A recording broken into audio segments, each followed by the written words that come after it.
กินเลยไม้ฝรั่งเก็บเอาหน่อไม้ฝรั่งไปนั่งฟังลำเก็บเอาหน่อไม้ฝรั่งน้อยครับยังป้าไว้โยกอีกอยู่ได้1 2 3โอ้มีหลายอยู่มีหลายอยู่พ่อแม่พี่น้องเลยซื้อมาปลูกต้นเดียวหนึ่งพ่อแม่พี่น้องปลูกนั่นเป็นต้นนั้นคือพระเจียวใช่เด็กนะนะหย่อนนะอย่ามาอันนี้ถอกเข็มเด้อเอาดินนึงอันเด้นี้อต้นกระเล็ดเด้อพ่อแม่พี่น้องมาปลูกไว้สิเฮ็ดบอนห่มบอนนั่งปิ้งซีนปิ้งอย่างมาตรการบอนนั่งลิ้นได้นี่พ่อแม่พี่น้องเอารักมาใส่สีรักเฮ็ดบอกบ่ควายออกไหลบ่เท่าแม่พี่น้องกำลังเป็นดอก ควายไหลบ่นี่ก้นออกแล้วบ่บนน่ะอยู่นอกพูนข้างนอกไข่นี่บ่ได้วะได้ใส่กระแจล็อกมาหล่อสวนนี่พี่น้องนี่มีบ่ดอกนี่เบิ่งดูรักมาพังนี่แต่หาโอ้ยปล่อยมันไปจังซี่ล่ะเนาะมันทางมันขาดคันเฮ็ดให้มันนี่มันไปต้องมันดอกทั้งเบิดหั่นคันนั้นน้ำมันยังดอกมันตายคันเอาขึ้นข้างจะมันเป็นยังอันนี้ก็ได้เลยเครือมันตายหั่นเห็นบ่เอาขึ้นข้างนั่น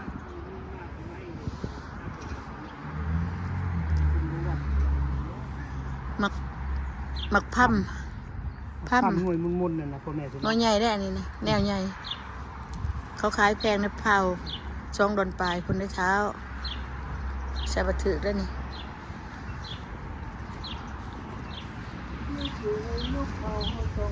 อย่าไปบ่นมันนะเขาเอาไปปิ้งบ่ นี่เบียร์พักขาดขวดเกิดนะพี่น้องเด้หลายเนาะบ้านบ่ได้ยากอันนี้คันเฮาบ่บ้านนี่ป้าไปนี่กินมันออกกะออกสะ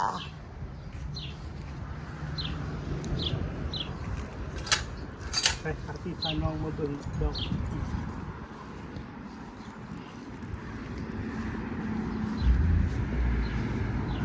เนี่ยจะน้อยก็จะมาเก็บปากอันบลูเบอร์รี่แบล็คเบอร์รี่ตัวนี้เนาะใส่ห้าวให้มันออกขึ้นถึงใส่กับห้าวหัวเฮานี่แล้วเฮาคนอื่นเขายางมาเขาก็สิมันเจ้าว่าตัดเดี๋ยวพอเจ้าว่าตัดนี่ตัดมันเฮ็ดหยังอ่ะโอ้ยเป็นยังของเพิ่นนั่นน่ะบ่เป็นของเฮาหญ้ากันหญ้าเราบ่ทันตัดพี่น้องหญ้ามันตายตัวนี้ตัดออกนี่เด้ออันนี้ว่าสิสร้างอยู่โอ้ปีนี้เป็นลายขนาดนี้งาคักมักผิดเอาเขียนทรายใส่รถปิกอัพฮะเขียนทรายใส่มันติดว่าป้าเขากินจะกินอย่ากินได้บุญบ่ร้ายหรอกปีนี้นะพี่ดอกไปเลยดอกผิดก่อนหลายนี่ต้นนี่นะแต่3-4 ปีได้ต้นนี่นะอันนี้ก็ดอกผิดเป็นบนนี้ก็งากองนินเลยเด็ดอันนี้เนี่ยต้นบอกแอปเปิลกันเด้แอปเปิลข่อยก็เป็นนะโปก็เป็นได้สักดูบ่เป็นเนาะเป็นตั้งซึ่งเนาะแอปเปิลแดงนี่พ่อแม่พี่น้องใบพักแบนจะไม่งามคอยนี่ต้นขึ้นมาคือบ่ใบกระเทียมแน่นี่เด็กเขาโรคถิ่มนะกระเทียมเขาโรคถิ่มนี่มันหลายกระโดกถิ่ม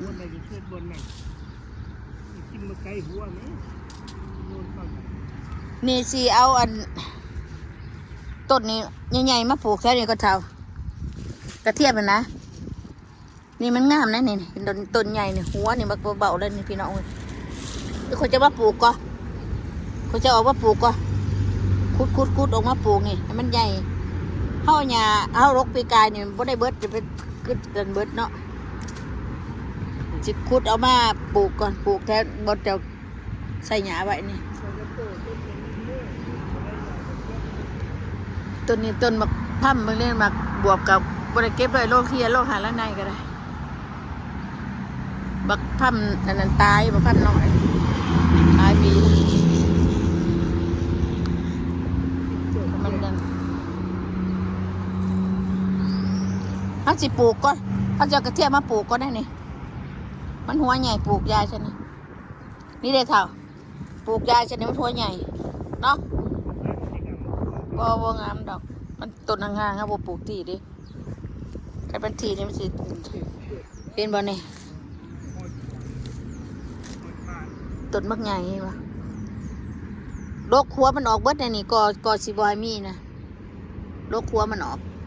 วันเช้าก็สิมาปลูกใหม่ปลูกได้แหนมนหัวใหญ่เอาตรงในมันขวดที่มันรุ่นหลายหัวหวานที่แถวนี้เนี่ย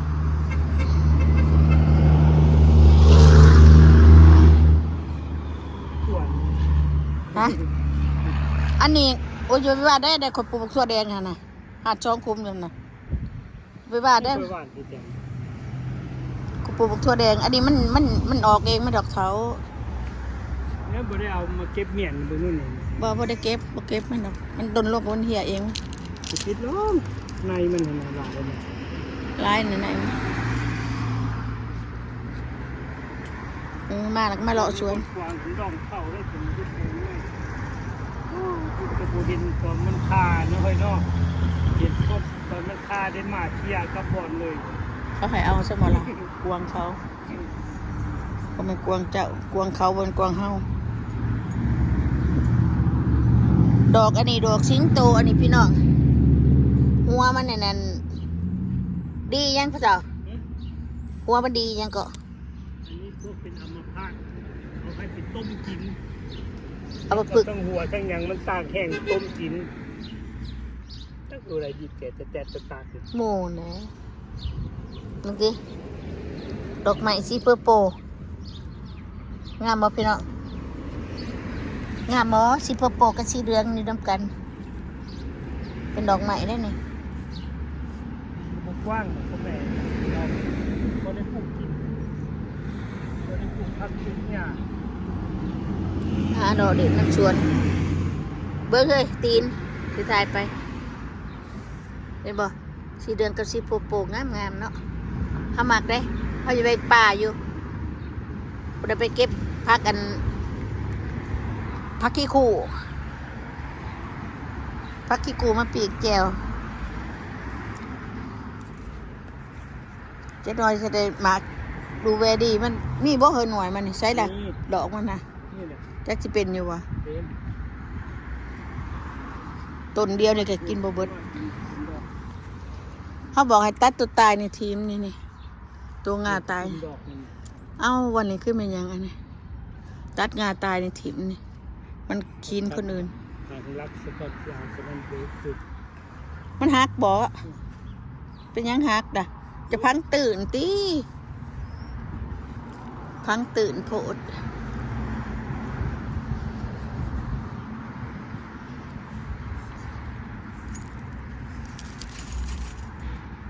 จะเอาบักแตงพุ่มมาปลูกอย่างนี้บ่นี่บ่เท่าเอาบักแตงพุ่มมาปลูกอยู่นี่บ่วะแตงพุ่มเบี้ยบักพริกกับข้าก็ออกพี่น้องเบี้ยบักพริกเบี้ยบักเขือนี่เบี้ยบักเขือนี่เบี้ยบักพริกบ่ปลูกหลายยังไว้ปลูกช็อกต้นก็พอเป็นปลูกพอได้กินมันหลายแล้วบักพริกหลาย ได้กิน บักพริกเฮาหลายแล้วเฮาบ่ปลูกหลายผักบัวนี่ทนชะโนเนาะว่าปลูกซะนี่ต้นกะทินองมันคือบ่เห็นปงล่ะ ปันจะไว้ก้นบนหมู่บ้านนี่ บัดขาดก็พักอีเดือดก็เอาเขาในเด้พี่น้องย่างได้ก็เอาไว้เขาไว้ในก็สิปลูกอยู่ก็สิ เอาถังใหญ่ใส่ ทั้งใหญ่ใส่ได้บัด เปลี่ นี้ ยนถังใหญ่ใส่มันยังได้หลาย พักนั่งเดือดก็เอาไว้ก็เอายอดมาปลูกเอา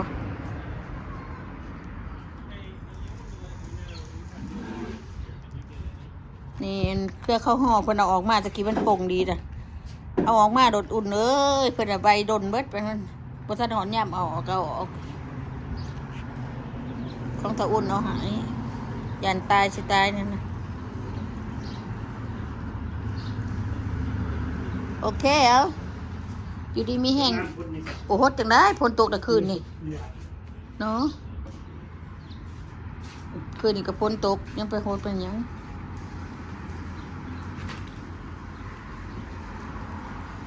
โอเคพี่น้อง อยู่ดีมีแห้งเนาะพี่น้องเนาะ ดูบาทกันแล้ว บายเด้อ